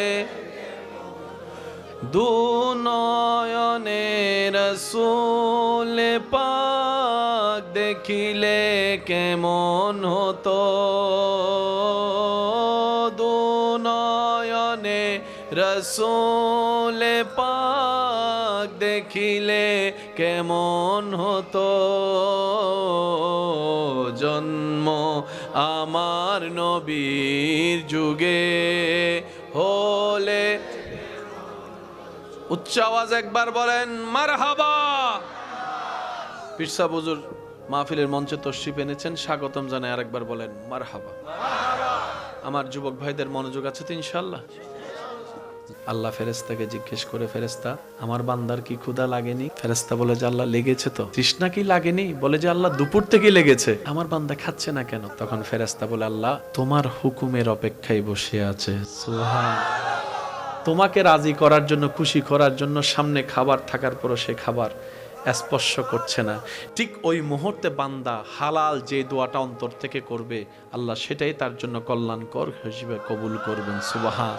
আমরা কখনো ভাবিনি আমরা রমজানে রোজা রেখে না খেয়ে থাকলে আল্লাহর লাভ কি, আমরা খাইলে আল্লাহর ক্ষতি কি, আল্লাহ কেন রমজান আমাদেরকে না খাওয়ার নির্দেশ দিয়েছেন আমরা ভাবিনি। জাপানের একজন স্বাস্থ্য বিজ্ঞানী গবেষণা করে দেখে প্রত্যেকটা মানুষকে সুস্থ থাকতে গেলে বছরে 1 মাস অন্তত খাবার কমাই দিতে হবে। উনি বলছেন কোন মানুষ যদি বছরে 12টি মাসের মধ্যে একটা মাস নিজের পেটকে নির্দিষ্ট সময় ক্ষুধার্ত রাখে, তখন সে পেটের ব্যাকটেরিয়া গুলা খাবার না পেয়ে এতদিন 11 মাসের খাবার যে আবর্জনা পেটে জমেছে ওগুলা খাওয়া শুরু করবে। এগুলা যখন খাওয়া শুরু করে মরা কোষ জিন্দা হওয়া শুরু করে। উনি পরামর্শ দিলেন প্রত্যেকটা মানুষকে সুস্থ যদি থাকতে চাও বছরে 1 মাস খাবার নিয়ন্ত্রণ করো। ওনাকে একজনে বলে, ভাই আপনি যে পরামর্শ দিয়েছেন এটা তো মুসলমানরা 1400 বছর ধরে পালন করে আসতেছে। 1400 বছর। বলে যে কি বলো? বলে যে হ্যাঁ, মুসলমানরা, আপনি যেটাকে অটোফেজি বলছেন, মুসলমানরা সেটাকে সোম বলে, রোজা বলে। চিৎকার দিয়ে বলেন সুবহান। সারাদিন না খেয়ে শরীরের যত উপকার করেছে, ইফতারের সময় আবেডিং জাবেডিং কাবেডিং মাবেডিং ল ডুকা অন্য মাসে খাইলে শক্তি বাড়ে, আর রমজান মাস ইফতার করে আমি লড়তে পারি। ওই উপকারটা পুরাই শেষ করে দিয়েছে। এই রমজান মাসে আল্লাহর বিধান হচ্ছে নির্দিষ্ট সময় কোনো প্রকার খাওয়া যাবে, পানি পান করা যাবে। আপনারা যে সারাদিন না খেয়ে থাকেন, আপনি জানেন কত উপকার হচ্ছে আপনার। অন্য মাসে না খেলে শরীর দুর্বল হয়, খেলে শরীরে শক্তি হয়, কিন্তু রমজান মাসে খেয়াল করবেন না খাইয়া যে শক্তি পান। খেয়াল করছেন কখনো এটা? রমজান মাসে না খাইলে শরীর একটা কি লাগে? শক্তি লাগে। যে ছেলে অন্য মাসে 4 রাকাত নামাজ পড়তে হ্যাঁ হু করে, সে রমজান মাস আসলে 20 রাকাত তারাবি পড়ে ফেলে। বুঝতেছেন বিষয়টা? সেজন্য আমি ব্যক্তিগত তরফ থেকে অনুরোধ করব, যাদের সুযোগ সামর্থ্য হয় আপনারা চেষ্টা করবেন সাহারির সময় আপনারা একটা খেজুর অন্তত খাওয়ার চেষ্টা করবেন। যদি না থাকে একটা খেজুরকে 5 জনে ভাগ করে খায়। সারাদিন ক্ষুধার্ত থেকে মক্কাতুল মুকাররমা মদিনাতুল মুনাওয়ারায় যারা ইফতার করতে বসে, ইফতার সামনে নিয়ে বসে, এই মুহূর্তটা হচ্ছে আল্লাহর সবচেয়ে প্রিয় একটা মুহূর্ত। ইফতারিটা করবেন প্রথমে কি দিয়ে? খেজুর খাবেন, শরবত খাবেন, কিন্তু খাবারটা থাকবে লিমিটেড, অল্প। যদি আপনি উপকার চান, তেল জাতীয় ভাজা পোড়া থেকে দূরে থাকার চেষ্টা করুন। অল্প খাবার ফল টুল দিয়ে আপনারা খেয়ে ফেলবেন। নামাজ শেষ করে আপনার 9টা-10টার দিকে অল্প করে কিছু খেলেন, তারপর ডাইরেক্ট সেহেরি। দুশমনকে আঘাত দিতে হয় না, প্রতিশোধ নিতে গালির পরিবর্তে গালি দিতে হয় না। সবসময় হাসি মুখে থাকবেন। যে দেখবেন আপনার প্রকাশ্য গোপন শত্রুরা আপনার হাসির কারণ খুঁজতে খুঁজতে অর্ধেক টেনশনে শেষ হয়ে যাবে। তারা ভাবতে থাকবে, কিরে তারা এত কষ্ট দিই, সে কষ্ট পাই না কেন? তারা চিন্তায় মগ্ন থাকবে, তাকে এত জ্বালায় জ্বলে না কেন? আপনি বলবেন, আমার হৃদয়ে কোনো কষ্ট আগের মতো স্পর্শ করে না। যেদিন থেকে আমার হৃদয়ের মধ্যে আমার রবের উপর ভরসা করে হাসবুনাল্লাহ শব্দ বসিয়ে নিয়েছি, বলেন সুবহান। করতে দেন আপনার দুশমনকে দুশমনি। তারা দুশমনি করে আগাক, আপনি ধৈর্য ধরে আগান। তারা ক্ষতি করে আগাক, আপনি উপকার করে এগুন। তারা গালি বদনাম করে আগাক, আপনি প্রশংসা করে আগান। আর আপনি তো জানেন আল্লাহ গালিদাতার সাথে থাকে না, সবরকারীর সাথে থাকে। আমাদের একজন আল্লাহ তো আছে। আমাদের যদি অভিভাবক না থাকতো, আমরা যদি অভিভাবকহীন হতাম, তাহলে না হয় মন খারাপের একটা 1000টা কারণ আছে। ওই রকম একজন রাজ্জাক তো আমাদের আছে। এত বড় একজন মালিক থাকতে তো আপনার আমার টেনশন করার কোনো দরকার। বান্দা যখন আপনাকে 1000 প্ল্যানিং করে নামানোর চেষ্টা করবে, আপনি তখন রবের উপর ভরসা করে নবীর প্রেম নিয়ে বসে থাকবেন। বান্দা নামাতে চাইবে, ওই বান্দার আল্লাহ আপনাকে তুলে দিবে। বেইজ্জত করতে চায় কারা? মানুষ। বদনাম করে কারা? আপনরা, কাঁচের গুলা। এগুলা করতে দেন। সে বদনাম করে আপনার গুনাহ নিবে, নিজের সওয়াব আপনাকে ফিরি দিয়ে দিবে, বলেন সুবহান। অস্থির হয়েন। লাইফ যেহেতু আছে, একটু তুফান তো থাকবে। তা তুফান কি আজীবন থেকে যাবে? দুশমনের দুশমনিতে শুকরিয়ার সাথে ধৈর্য ধরতে পারেন, আপনাকে সাপোর্ট আপনার রবই করবে। কিন্তু আপনি যখন চান তখন নয়, ওনার যখন ইচ্ছা তখন। ওনার সেই ইচ্ছাটা আসা পর্যন্ত, হুকুম আসা পর্যন্ত আপনাকে অপেক্ষা করতে হবে। দাঁত খিচে, মুখ বন্ধ করে, হাতটাকে এভাবে আটকায় রেখে বলবো না, কোনো উত্তর দিব না, কোনো জবান লপকুশাই করব না, মাথা আমার নিচু থাকবে, চোখ আমার নিচু থাকবে। জগৎ যদি বলে তুমি কি ভয়ে কাতর, আপনি বলবেন মুস্কি হেসে, ভয় তো সেদিন থেকে চলে গিয়েছে যে দিন থেকে এই হৃদয়ে রব্বুল আলামিনের ভয়কে জাগা দিয়েছি, আল্লাহর ভয়কে জাগা দিয়েছি, সেই দিন থেকে আমার ভয় নিয়ে কোনো কাজ নাই। আর যে দিন থেকে আমার অন্তর বিশ্বাস করা শুরু করেছে সবকিছুর খালিক মালিক আল্লাহ, আমি সেই আল্লাহর বান্দা, আল্লাহ আমার দিকে রহমতের নজর দিয়ে আছেন, সেদিন থেকে আর আমি ভবিষ্যৎ নিয়েও টেনশন করি না, অতীত নিয়েও ভাবি না। আমার জীবন তরি রবের নামে ছেড়ে দিয়েছি, আমিও টেনশন ফ্রি হয়ে গিয়েছি। বলেন সুবহানাল্লাহ। এই দুইজনের ভিতর যদি সবরকারী আপনি হতে পারেন, ইন্নাল্লাহা মা'আস সাবিরিনের নিয়ামত আপনিই পাবেন। আর যখন আপনি পাবেন তখন তাদের তাকিয়ে থাকা ছাড়া কোনো উপায় থাকবে না। কারণ মোবাইল কিংবা টাকা কেড়ে নেওয়া যায়, নিয়ামত কখনো কেড়ে নেওয়া যায় না। চিৎকার দিয়ে বলেন সুবহানাল্লাহ। জয়ী হতে গেলে একটু তো পরিশ্রম করতে, জয়ী হতে গেলে একটু তো সহ্য করতে। গলার মধ্যে যদি জয়ের মালা নিতে চান একটু তো আপনাকে মানাই নিতে হবে। আর আমাদের জন্য, মুসলমানের জন্য তো দুনিয়া শেষ নয়, আমাদের জীবন তো দুনিয়ায় শেষ নয়, কবর আছে, হাসর আছে, জান্নাত আছে। সেজন্য প্ল্যানিংটা সবসময় আখেরাত নিয়ে করবে, কারণ একবার আখেরাতে চলে গেলে সেখানে আর মৃত্যু বলতে কোনো শব্দ। সেজন্য মাথায় রাখবেন, শয়তান সব সময় লেগে আছে, ছিল, থাকবে। সে আমরা জিতুক সেটা কখনো চায় না। জিতার অর্থ সেটা নয় অন্যকে হারিয়ে পিঠটা মাটির সাথে লাগিয়ে বেইজ্জত করে আপনি আমি জিতে গেলাম, সাময়িক জিতা, সেই জিতা নয়। শয়তান চায় না কোনো বান্দা আল্লাহর নূরের পথে এগোক। শয়তান সহ্য করতে পারে না বান্দা তাহাজ্জুদের সিজদা দেখ। শয়তান সহ্য করতে পারে না বান্দা তওবা করুক, রবের কাছে কান্নাকাটি করুক, সেই সহ্য করতে পারে না। শয়তান পারে না সহ্য করতে কেউ কাউকে ক্ষমা করুক, কেউ কারো উপকার করুক। কেন পারে না? কারণ আপনার এই কাজ করলে রব খুশি হয়, রব খুশি হলে গুনাহ মাফ হয়, জান্নাত পাওয়া সহজ হয়ে যায়। বলেন সুবহানাল্লাহ। বিভিন্ন ধরনের মুসিবত কষ্ট আপনাকে পাকড়াও করবে, কিন্তু আপনার আমার এই জায়গায় মেইন বেস ভরসাটা কি জানেন? বিপদ আপদ কষ্ট মুসিবত। ওয়ালা নাবলুয়ান্নাকুম বিশাইইন মিনাল খাউফি ওয়াল জুই ওয়া নাকসিন মিনাল আমওয়ালি ওয়াল আনফুসি ওয়াস সামারাত ওয়া বাশশিরিস সাবিরিন আল্লাযীনা ইযা আসাবাতহুম মুসিবা ক্বালু ইন্না লিল্লাহি ওয়া ইন্না ইলাইহি রাজিউন। যতদিন নিঃশ্বাস থাকবে মাথা উঁচু করে বাঁচবেন, বুক ফুলায় চলবে, কারণ আপনি রব্বুল আলামিনের বান্দা, নবী রাহমাতুল লিল আলামিনের উম্মত। আপনার আমার নবী নবীদের সরতাজ, ইমামুল আম্বিয়া। আপনার আমার নবী মেরাজের দুলা। আপনার আমার নবী শাফাতের কান্ডারি। আপনার আমার নবী আল্লাহর ইয়াসিন নবী, মুজাম্মিল নবী, মুদ্দাসসির নবী। আপনি মাথা নিচু করে চলবেন কেন? মনে রাখবেন, আল্লাহ সাহায্য করে, কিন্তু আপনার আমার সময়ে করবে না, আল্লাহর যখন ইচ্ছা তখন করবে। আল্লাহ কখনো, আল্লাহর উপর ভরসাকারীকে কখনো আল্লাহ একা ছেড়ে দেয় না। সব সময় ধৈর্যের সাথে থাকবেন, মুখে হাসি রাখবেন, আলহামদুলিল্লাহ যেন জবানে থাকে। দেখবেন আপনার জয় কখনো কেউ আটকাতে পারবে না। চিৎকার দিয়ে বলেন সুবহানাল্লাহ। জীবন চলার পথে যে কোনো মুহূর্ত আপনার আমার সেই জ্ঞান নেই ভবিষ্যৎ কি হবে যে জানবো। সেজন্য আল্লাহর উপর ছেড়ে দিবেন সবকিছু, স্থির থাকবেন, অপেক্ষা করবেন রবের হুকুমের জন্য। যাদের প্ল্যানিং ছিল অনেক বড় কিন্তু প্ল্যানিং পর্যন্ত পৌঁছাতে পারেনি, এর আগেই রবের দরবার থেকে ডাক চলে এসেছে, ইন্না লিল্লাহি ওয়া ইন্না ইলাইহি রাজিউন এর ধ্বনির মাধ্যমে চলে যেতে হয়েছে পৃথিবীর মায়া ছেড়ে। কত মানুষ আছে, উপর থেকে আমরা মাটিটা দেখি, ভিতরের মানুষটাকে তো আমরা দেখিও না। যার যার আত্মীয় হয়তো সে চিনতে পারে, কিন্তু এতটুক তো বলা যেতে পারে কত ডাক্তার শুয়ে আছে, কত চেয়ারম্যান শুয়ে আছে, কত প্রভাবশালী শুয়ে আছে, কত জমিদার শুয়ে আছে, কত টাকাওয়ালা শুয়ে আছে, কত স্বপ্নওয়ালা শুয়ে আছে।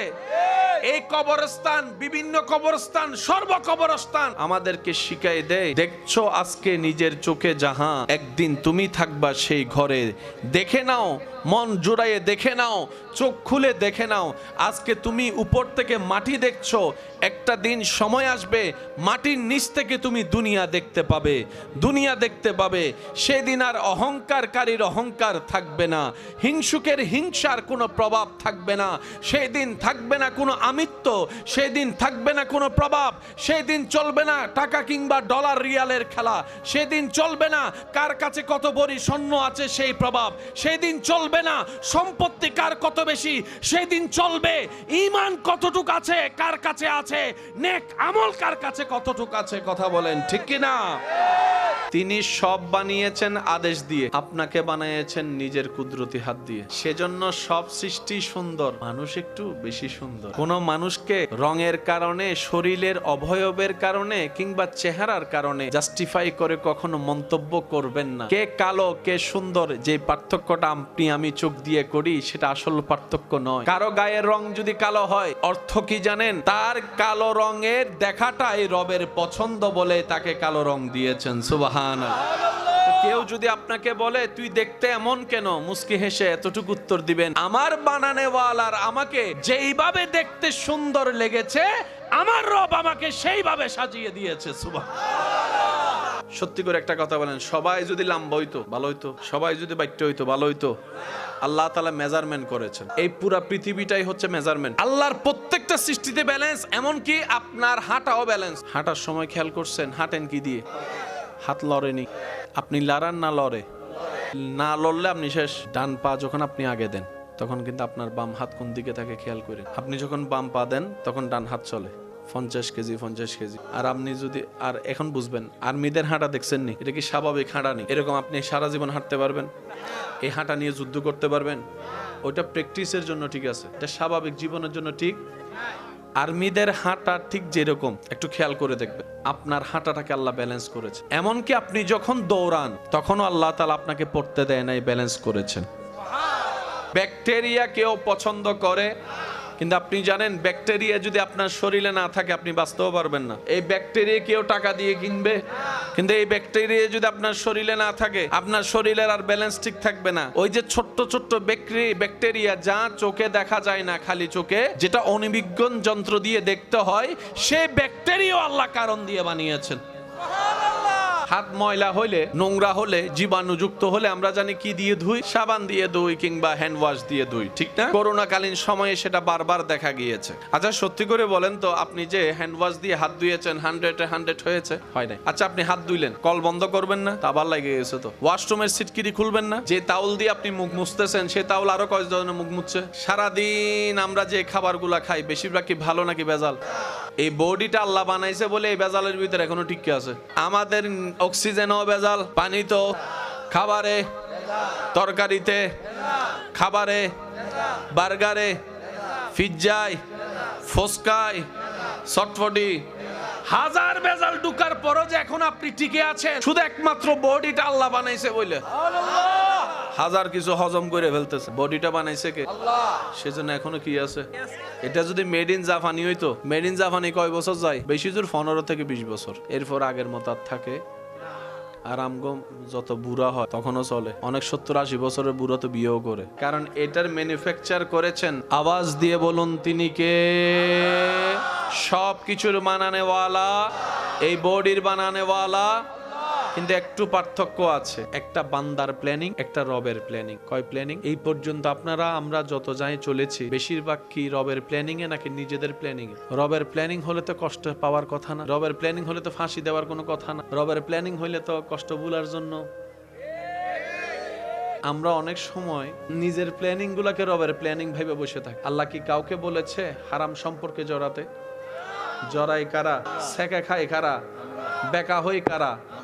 এই কষ্ট ভুলার জন্য নেশা করি কামরা। যতদিন বেঁচে থাকবেন মাথায় রাখবেন, একটা হচ্ছে রবের প্ল্যানিং, একটা বান্দার প্ল্যানিং। বান্দার প্ল্যানিং এ সবসময় 50-50 হতেও পারে, না হতে পারে, পাস করতেও পারি, ফেলও করতে পারি। যারা ব্যবসায় নেমেছেন অনেক টাকা পুঁজি দিয়ে, তারা তো লস করার জন্য নামে নাই, কিন্তু দেখা যায় আজকে যেটাকে ভালো মনে হয় কালকে সেটা দেখি যে খারাপ হয়ে সামনে চলে আসে। ফেরাউন যখন জেনেছে একটা পুত্র সন্তান হবে, যে পুত্র সন্তানের হাতে তার মৃত্যু, তখন সে কি করলো? ওই মৃত্যু থেকে, অপমান থেকে বাঁচার জন্য নির্দেশনা জারি করলো, যত পুত্র সন্তান হবে সবাইকে মেরে ফেলো। নাউজুবিল্লাহ। এদিকে মূসা নবী আল্লাহর পক্ষ থেকে আসলেন। মূসা নবীর মা কথাটা শুনলেন, শোনার পরে নিজের সন্তানকে সেভ করার জন্য ছোট্ট একটা বাক্সের উপর মূসা নবীকে রেখে আল্লাহর নামে ছেড়ে দিলেন। এবার বলেন পানির কোন উত্তর দক্ষিণ আছে? কোন দিকে গেলে কোন দিকে যায় উঠবে কোনো নির্দিষ্ট জায়গা আছে? পানিটার উপরে মূসা নবীর সে দেহ, বাচ্চা মূসা নবীর সে শরীর মোবারক ভাসতেছে। গিয়ে গিয়ে সেই ছোট্ট বক্সটা ওইখানে গিয়ে দাঁড়ালো যেখানে ফেরাউনের রাজসিংহাসনের সে দরজা। ঘরের মানুষ দেখলো, আদর করে তুললো। মূসাকে হত্যা করার জন্য ফেরাউন খুঁজতেছে, আর আল্লাহ হিকমত করে সে ফেরাউনের ঘরেই মূসা নবীকে পাঠাই দিছে। আচ্ছা এবার বলেন, মুসা নবীর মা আছে না নাই? মা ছেলে কি একসাথে না আলাদা? এটা কি কষ্টের না? এবার আল্লাহর হিকমত দেখেন, মুসা নবীর ব্যাপারে ঘরে যখন আসলো, ফেরাউনের মাথায় ভুলে গেল ওগুলা কথা। এখন বাচ্চার কান্নাতে দুধ লাগবে কি লাগবে না? দুধ খাওয়ানোর জন্য মা লাগবে কি লাগবে না? এবার ফেরাউন ঘোষণা দিল, যত বাচ্চার মা আসো সবাই আসো, যার বুকের দুধ ও খাবে সে আমার এই মহলে থাকবে। সেই লাইনের ভিতরে আল্লাহ মুসা নবীর মাকেও ঢুকে দিয়েছেন। এবার সব মা এসে দুধ দেয়, খায় না খায় না খায় না খায় না। মুসা নবীর মা এসে যখন দুধ দিয়েছেন, মুসা নবী খাওয়া শুরু করছে। ফেরাউন বলে যে আপনি এখানে থাকেন। মা সন্তানকে আল্লাহ পাক আবার এক করে দিয়েছেন। মনে রাখবেন, ইসলামের প্রত্যেকটা কাজ মানুষের জন্য উপকারী উপকারী উপকারী। বছরে কয় মাস? 12 মাসের মধ্যে রোজা কয় মাস? এই 1 মাস রোজার ভিতরে আমার যুবক ভাইয়ের একটু খেয়াল করবেন, রহমতের মাস, মাগফিরাতের মাস, নাজাতের মাস, ভালোবাসার মাস, প্রশান্তির মাস, ইবাদতের আগ্রহের মাস, মাহে রমাদান। এটা কি? তৃষ্ণা লাগলে কি খেতে হয়? এখানকার পানি যদি খেতে হয়, ঢাকার পানি, কুমিল্লার পানি, চট্টগ্রামের পানি, তাহলে একটু বাইরেই যাই। দুবাইয়ের পানি, লন্ডনের পানি, আফ্রিকার পানি, কানাডার পানি, লন্ডনের পানি, নিউজিল্যান্ডের পানি, আমেরিকার পানি, জমজমের পানি। এটার মেইন বেজ হচ্ছে H2, বলেন বলেন H2O পানি। পৃথিবীর সমস্ত পানি আপনার হাতে যখন আসবে, জমজমের পানি যখন হাতে, কেন এই বসানো, কেন এই দাঁড়ানো? আল্লাহ আল্লাহ। মনে রাখবেন, যারা মক্কাতুল মুকাররমা মদিনাতুল মুনাওয়ারা গিয়েছেন বিশেষ করে রমজান মাসে, তারা আমার চাইতে আরো ভালো জানবে, বুঝাতে পারবে আপনাদেরকে। পৃথিবীর সমস্ত পানি তৃষ্ণা নিবারণ করে, কিন্তু জমজম এমন একটা কোয়ালিটিফুল পানি যেটা তৃষ্ণা নিবারণ করে, সুবহানাল্লাহ, যেটা ক্ষুধা নিবারণ করে, সুবহানাল্লাহ, যেটা শরীরে রোগ প্রতিরোধ ক্ষমতা বৃদ্ধি করে, সুবহানাল্লাহ, যেটা আপনার শরীরের বিতর্গত শক্তি বাড়িয়ে দেয়, সুবহানাল্লাহ। জমজম। সেজন্য যত পারবেন জমজম খাবেন। যদি ওখানে যান, আল্লাহ নেই আপনাকে, জমজম ছাড়া কোনো পানি ধরার দরকার। জমজমের এটার সৃষ্টি এখন থেকে নয়, অনেক আগে থেকে। আমাদের নবীজিকে আল্লাহর হুকুমে সিনা সাক করা হয়েছে, জমজমের পানি দিয়ে কলপ দৌত করা হয়েছে। সেই পানিকে জিবরাইল আমিন আবার জমজম কূপে যেদিন থেকে ঢেলেছেন, সেদিন থেকে জমজম কূপের পানি আমরা দাঁড়িয়ে খাওয়া শুরু করেছি। কেমন শানওয়ালা নবীর উম্মত আল্লাহ আপনাকে আমাকে বানিয়েছেন। আপনি এখানে দাঁড়িয়েছেন নামাজে, কিন্তু ফেরেশতারা আপনার অবয়বকে ওখানে দেখা যাচ্ছে যে আপনি আল্লাহর দরবারের সামনে দাঁড়িয়ে আছেন। আপনি এখানে মাথা ঝুকালেন, নবী বলে কপাল মাটিতে লাগে না, রবের দরবারে গিয়ে লেগেছে। আপনি এখান থেকে ফিস ফিস করে বলছেন আলহামদুলিল্লাহি রাব্বিল আলামিন। পাশের জন্য ভালো করে শুনে নাই, কিন্তু সে আওয়াজ আসমান ভেদ করে, আওয়াজটা এখান থেকে সৌরজগৎ ভেদ করে, গ্যালাক্সি ট্যালাক্সি ফেলে প্রথম আসমান ভেদ করে ওইখান পর্যন্ত পৌঁছায় যাচ্ছে আপনার ছোট্ট ফিস ফিস করে রবের প্রশংসার আওয়াজ। নবী রাহমাতুল্লিল আলামিনের উম্মত হওয়ার সুবাদে আল্লাহ তাআলা আপনাকে আমাকে জিরো থেকে হিরো বানিয়ে দিয়েছে। এবার সত্যি করে বলেন, রিজিক দেওয়ার মালিক কে? আল্লাহ। আমরা বেশিরভাগ মানুষ রিজিক মানে মনে করি খাবার, না। আল্লাহর পক্ষ থেকে আপনার জন্য প্রত্যেকটা কল্যাণকর নিয়ামতের নামই হচ্ছে রিজিক। এই যে চোখে দেখতে পারা, এটাও রিজিকের অংশ। কথা বলতে পারা রিজিকের অংশ। কেউ যে কিছু বলছে আপনি শুনছেন, এটাও রিজিকের অংশ। শোনার পরে যে বুঝে আবার উত্তর দিয়েছেন, এটাও রিজিকের অংশ। আপনার আমার নবীকে সাহাবায়ে কেরাম নামতে দেয় নাই। সাহাবায়ে কেরাম নবীকে যুদ্ধের ময়দানে নামতে দেয় নাই। নবী বলে যে তোমরা আগে কেন, আগে আমাকে দাও, আল্লাহর জন্য শহীদ আগে আমি হব। সাহাবায়ে কেরাম বলে যে ইয়া রাসূলুল্লাহ আপনি নাইবেন না কেন? আপনি যদি নামেন যুদ্ধের মুভমেন্ট পাল্টাই যাবে। আমি কি এদিকে শত্রুর সাথে যুদ্ধ করব নাকি আপনার চেহারা মোবারক দেখব?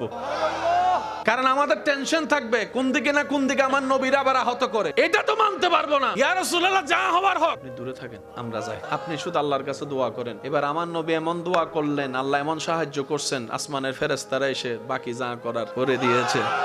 এখনো পর্যন্ত সেই বালির পাহাড়টা যেখানে বলা হয় যে ফেরেশতারা নাজিল হয়েছে আল্লাহর পক্ষ থেকে, এখনো সাক্ষী হয়ে মাথা উঁচু করে এখনো দাঁড়িয়ে আছে সেই পাহাড়, উহুদের পাহাড়ের সামনে, আপনার বদরের ময়দানে, বদরের ময়দানের পাশে। চিৎকার দিয়ে বলেন না সুবহানাল্লাহ। তো ইসলাম এটা ভেসে আসা কোনো ধর্ম নয়, এটা সব দিক দিয়ে পারফেক্ট আমার জন্য। আমি ইসলামকে বোঝার চেষ্টা করি নাই, আমি ইসলামকে জানার চেষ্টা করি। আমাদের একটা ধর্ম আছে, সে ধর্মের নাম এই ইসলাম। লিখতে মোট 5টি হরফ, আলিফ সিন লাম আলিফ মিম। 5 হরফের সমন্বয়ে একটা শব্দ গঠিত, সেই শব্দটাই ধর্মের নামে উদ্ভাসিত।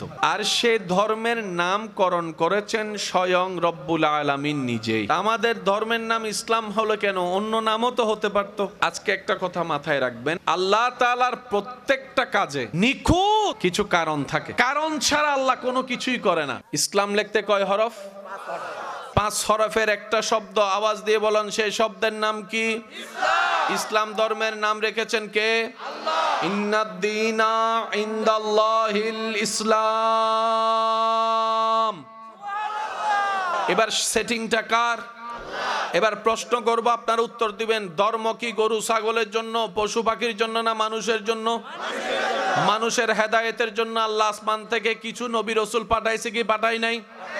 আপনার জানা মতে পৃথিবীর বুকে সর্বপ্রথম যেই নবীটা এসেছে আপনার আমার জাতির, যেটা বাবা, সে বাবার নাম কি?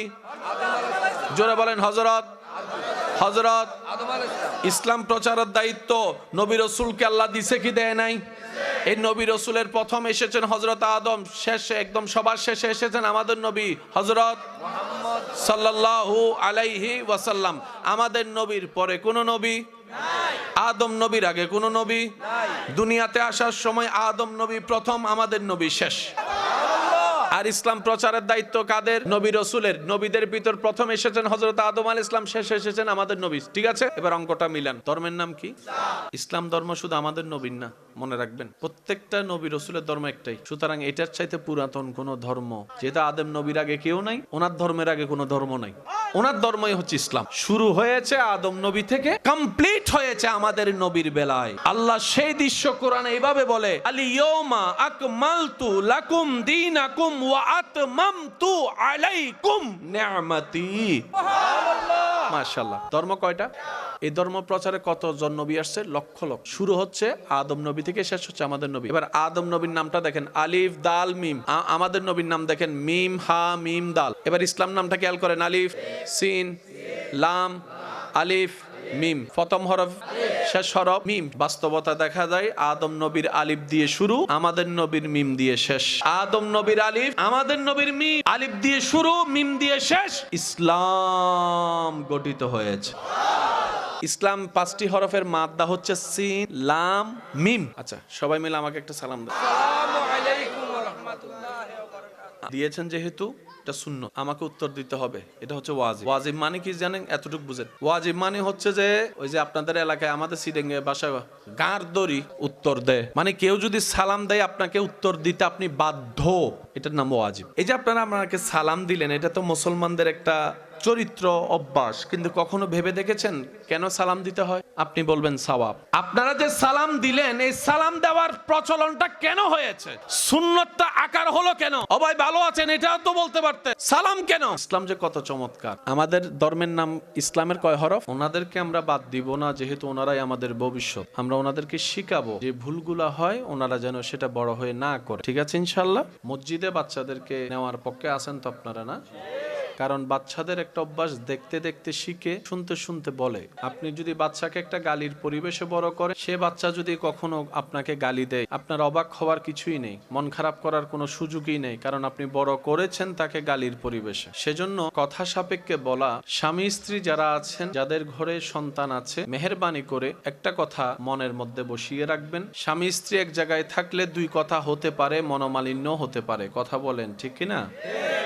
কিন্তু ওই মনোমালিন্য, ওই কথা যেন বাচ্চাদের সামনে আমরা আলোচনা না করি। আপনি হয়তো মনে করছেন ছোট্ট বাচ্চা কি বুঝে, মনে রাখবেন ছোট্ট বাচ্চারা আমাদের চাইতে আরো 10 গুণ বেশি বুঝে। আইফোন চালাতে পারে না এমন অনেক মানুষ এখানে আছে, দাদা নানা আছে, কিন্তু নাতি ঠিকই আইফোন থেকে মোটু ফাতলু বাইর করে ফেলছে। তো সেজন্য ছোট্ট বাচ্চাদের সামনে আমাদের চলন বলন করণ সবকিছুই যেন আদব এবং ভদ্রতার সাথে হয়, যেন বাচ্চাগুলো আমাদের এই পরিবেশটা পায় যেখান থেকে আদব শিক্ষা গ্রহণ করতে পারবে, সেই আদবটা পরবর্তী সময়ে অন্যের সামনে গিয়ে প্রেজেন্ট করতে পারবে। ওই প্রেজেন্টের কারণে যেন 10 জনে দেখে বলে ওনার মা বাবা ওনাকে খুব ভালো শিক্ষা দিয়েছে। যেটা আপনার আমার জন্য আনুষ্ঠানিকতা, কবরবাসীর জন্য এটা বড় মহা আনন্দের দিন।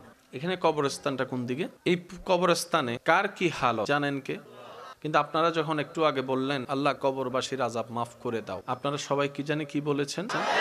দোয়া করে একজনে সবাই আমিন বলে সমর্থন দেয়। ওই আমিনটা বলার কারণে ওই দোয়াকারী দোয়ার সাথে আপনার দোয়া অ্যাড হয়ে যায়। এখানে যতগুলো আল্লাহর বান্দা আছে, কারো যদি একটা আমিন কবরবাসীর পক্ষে কবুল হয়ে যায়, কবরের আযাব আল্লাহ মাফ করে দিবেন। আপনারা যে সুবহান আল্লাহ বলেন, বলবেন, আলহামদুলিল্লাহ বলেন, বলবেন, সবকিছুর পার্সেন্টেজ আজকে আপনি কার উপকার করছেন? কবরবাসী। একদিন আপনি থাকবেন না, দুনিয়াবাসী আপনার উপকারে এইভাবে লেগে যাবে। সেই জন্য এইসব আয়োজনকে আপনারা ধরে রাখার চেষ্টা করবেন যতটুকু সম্ভব। আর কেউ যদি ধরে নাও রাখেন, নিয়ত যদি পরিষ্কার থাকে, আল্লাহ বান্দা ব্যবস্থা করে দিবে জিনিসটাকে বাস্তবায়ন করার জন্য। আজীবন মাথায় রাখবেন, আল্লাহ এবং রসুলের কাজ কখনো কোনো বান্দার দ্বারা বসে থাকেনি, থাকবেও না। কোনো আটকাই থাকেনি, থাকবেও না। আল্লাহর কাজ আল্লাহ করাই নেন। বিভিন্ন মাহফিলে যে আপনারা যান, যতক্ষণ আলেম আলোচনা করে প্রথমে শুরু হয় আলহামদুলিল্লাহ দিয়ে, মাঝখানের যত সময় আলোচনা করে বেশিরভাগ সময় বলতে হয় কি সুবহানাল্লাহ। আলোচনার বেশিরভাগ সময় আমরা আল্লাহর কোন জিকিরটা করি? সুবহানাল্লাহ। মাশাআল্লাহ কার জিকির? সুবহানাল্লাহ, আলহামদুলিল্লাহ, সবকিছুতে আল্লাহর নাম জড়িত। কিন্তু কখনো খেয়াল করেছেন যে প্রত্যেক সময় বেশিরভাগ সময় আমাদের সুবহানাল্লাহটা বলতে হয়? এটার মেন কারণটা কি? গুনার কারণে আমাদের চোখ কি পবিত্র আছে? জবান যেভাবে মায়ের পেট থেকে পবিত্র নিয়ে এসেছি, মিথ্যা বলার কারণে, অন্যায় করার কারণে সেই পবিত্রতার গুণ কি মুখে আছে? হাতে কি পবিত্রতা আছে? নাই। নিয়ত পবিত্রতা। সুবহানাল্লাহ বলে মূলত আমরা আল্লাহ তাআলার পবিত্রতার ঘোষণা দিই। আমরা আমাদের অপবিত্র জবান দিয়ে রবের পবিত্রতার ঘোষণা দিই, বর্ণনা দিই, স্বীকার করি। মনে রাখবেন প্রিয় ভাই, আপনার জীবনের বলা দিল থেকে একবার সুবহানাল্লাহ বলা যদি রবের কাছে পছন্দ হয়ে যায়, কবুল হয়ে যায়, রব চাহে তো সেই জিকির কবুল করে আপনার অপবিত্র চোখকে পবিত্র বানাই দিবে, জবানকে পবিত্র বানাই দিবে, হাতকে পবিত্র বানাই দিবে, পাকে পবিত্র বানাই দিবে, আমলকে পবিত্র বানাই দিবে, এমনকি হায়াতান তাইয়্যিবা পুরা জীবনকেও পবিত্র বানাই দিতে পারে। সুবহানাল্লাহ। সেজন্য কোথাও গেলে সুবহানাল্লাহ বলতে কিপটামি করেন না। নিজের ভালো নিজেকেই বুঝতে হয়। আমি একটা হিসাব ভালো বুঝি, নিজে বাঁচলে বাপেন না। আমার বাঁচে আমাকে বাঁচতে হবে, আপনার ভাবাটা আপনি ভাবেন। তর্ক ঝগড়া করে দুনিয়াতে সময় নষ্ট করার মতো বোকামি কাজ দ্বিতীয় আরেকটাও। কে সঠিক কে ভুল একমাত্র প্রমাণ হবে হাসরে। দুনিয়াতে যত বিচার হয় সেখানেও কে সঠিক কে ভুল এটা পরিপূর্ণভাবে প্রমাণ হয়। কারণ কিছু মানুষ আছে, বিচারক 5 টাকা দিলে গায়রা দেয়, 10 টাকা দিলে পুরা আইনটারে উল্টাই দেয়। সেজন্য কামা হক্কুহু পরিপূর্ণ বিচার পাওয়ার যদি ইচ্ছা হয়, হাসরের ময়দান ছাড়া দ্বিতীয় আর কোন অপশন। আল্লাহ তাআলা আমাদের সবাইকে দুনিয়ার থেকে যাওয়ার আগে ঈমানের সাথে নেক আমলের ভরপুর একটা জীবন নিয়ে কবরে যাওয়ার তৌফিক দান করুক, বলি আমিন।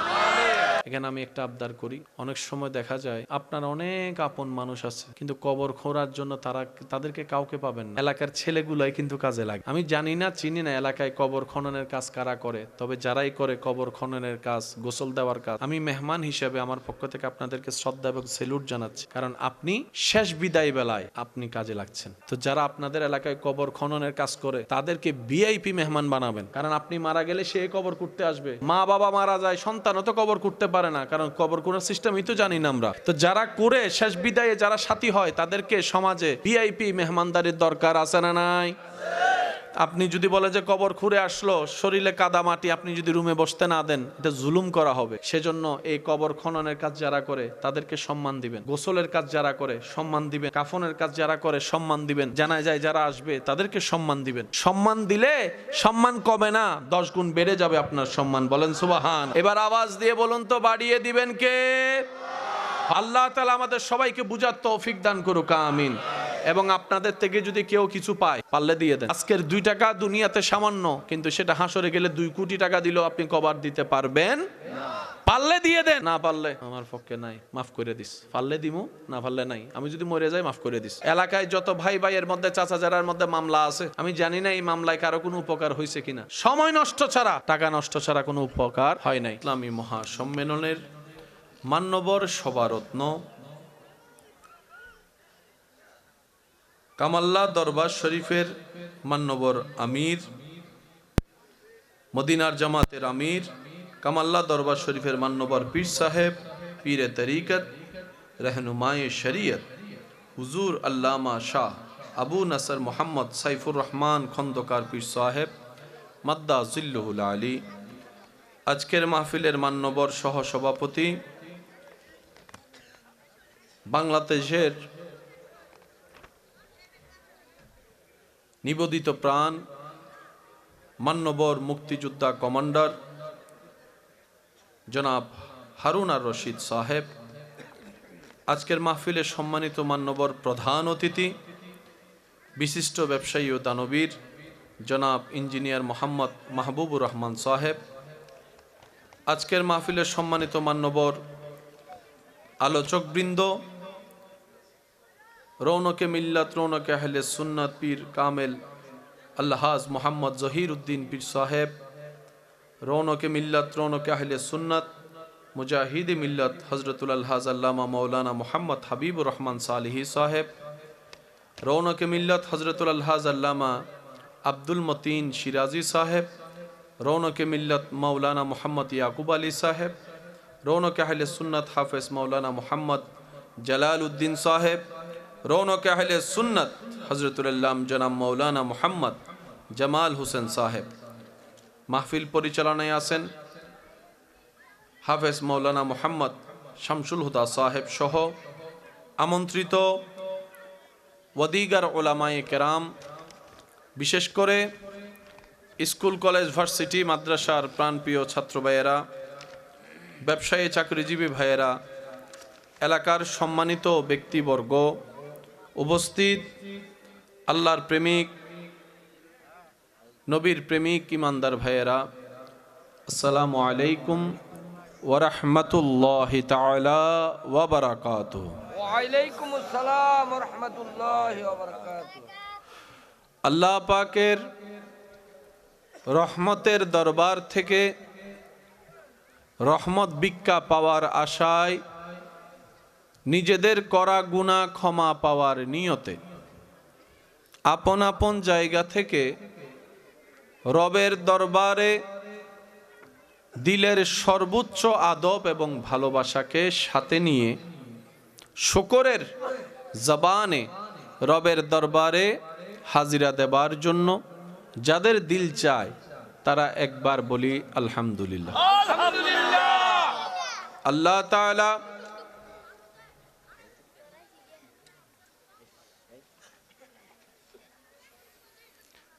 তাআলা আমাদের সবার জীবনের গুনাহ মাফ করে দিন। আর একটু আস্তে করে বলেন, আল্লাহ তাআলা আমাদের সবার মা বাবার গুনাহ মাফ করে দিন। আমাদের যত আত্মীয় স্বজন এবং এই এলাকায় যত কবরবাসী এই মুহূর্তে কবরের কঠিন আযাবে কষ্ট পাচ্ছে, আল্লাহ দয়া করে প্রত্যেকটি বান্দার দোয়া কবুল করে প্রত্যেকটি কবরবাসীকে আযাব থেকে মুক্তি দান করুন। চিৎকার দিয়ে বলেন আমিন। প্রিয় ভাইয়েরা, আল্লাহর অশেষ রহমতের যথা সময়ে রব্বুল আলামিন আমি অধমকে উপস্থিত হওয়ার সুযোগ দিয়েছেন। বিনয়ের সাথে সবার কাছে অনুরোধ রাখব, যতক্ষণ সময় আল্লাহ তাআলা আমি অধমকে বলার একটু সুযোগ দিবেন, এই সময়টুকু সবাই একটু মনের কান দিয়ে শোনার চেষ্টা করবেন। ইনশাআল্লাহর আওয়াজ আর একটু বড় হবে, আর আমাকে একটু আওয়াজ দিয়ে সহযোগিতা করবেন যেন আমিও বুঝতে পারি আপনাদের দেহের সাথে সাথে আপনাদের মন এবং যোগ দোনোটাই উপস্থিত আছে। যারা আওয়াজ দিয়ে সহযোগিতা করতে রাজি আছেন তারা একবার বলেন মারহাবা।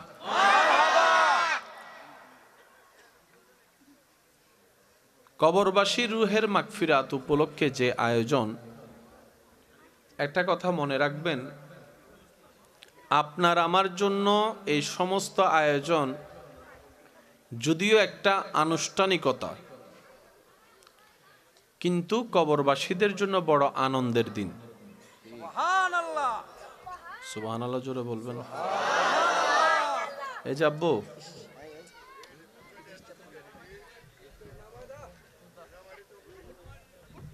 বাবুরা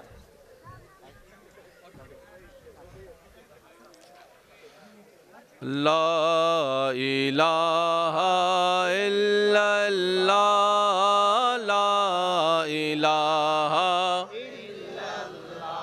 পড়িয়ে লা ইলাহা লা ইলাহা ইল্লাল্লাহ। সবাই একই আওয়াজে হক লা ইলাহা লা ইলাহা ইল্লাল্লাহ পড়িয়ে লা ইলাহা লা ইলাহা লা মওজুদা ইল্লাল্লাহ, লা মাশহুদা ইল্লাল্লাহ, লা মা'বুদা ইল্লাল্লাহ, লা ইলাহা লা ইলাহা লা ইলাহা ইল্লাল্লাহ, লা ইলাহা লা ইলাহা। উচ্চ আওয়াজ একবার বলি মারহাবা। আল্লাহ আল্লাহ আল্লাহ আল্লাহ আল্লাহ।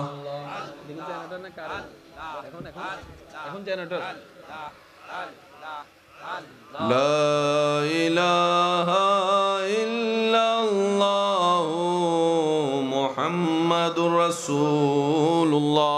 সবাই আওয়াজ দিয়ে বলি সাল্লাল্লাহু। নারে তাকবীর, নারে রিসালাত, পীর সাহেব হুজুরের আগমন মাহফিল কমিটির পক্ষ থেকে, গোলাপ শুভেচ্ছা, যুব সমাজের পক্ষ থেকে লাল গোলাপ শুভেচ্ছা। নারে তাকবীর। আল্লাহু আকবার। মদিনার জামাত, মদিনার জামাত, কায়েম হোক, কায়েম হোক, মদিনার জামাত, মদিনার জামাত, কায়েম হোক, কায়েম হোক। পীর সাহেব হুজুরের আগমন। চার স্বাগতম। আমরা সকলে জবান খুলে বলি আলহামদুলিল্লাহ। মন খুলে সবাই একবার দরুদ শরীফ পড়ি। আল্লাহুম্মা সাল্লি আলা মাওলানা মুহাম্মদ ওয়া আলা আলি সাইয়্যিদিনা। জন্ম আমার নবীর যুগে হলে কেমন হতো। যুবক ভাইদের আওয়াজ একটু বড় হবে। জন্ম আমার নবীর যুগে হলে দু নয়নে রাসূল পাক দেখিলে কেমন হতো।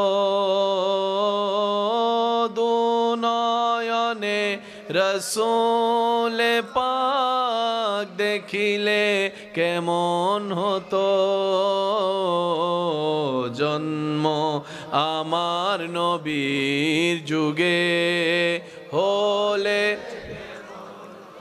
উচ্চ আওয়াজ একবার বলেন মারহাবা। পীর সাহেব হুজুর মাহফিলের মঞ্চে তশরিফ এনেছেন, স্বাগতম জানাই আরেকবার বলেন মারহাবা। আমার যুবক ভাইদের মনোযোগ আছে তো ইনশাআল্লাহ?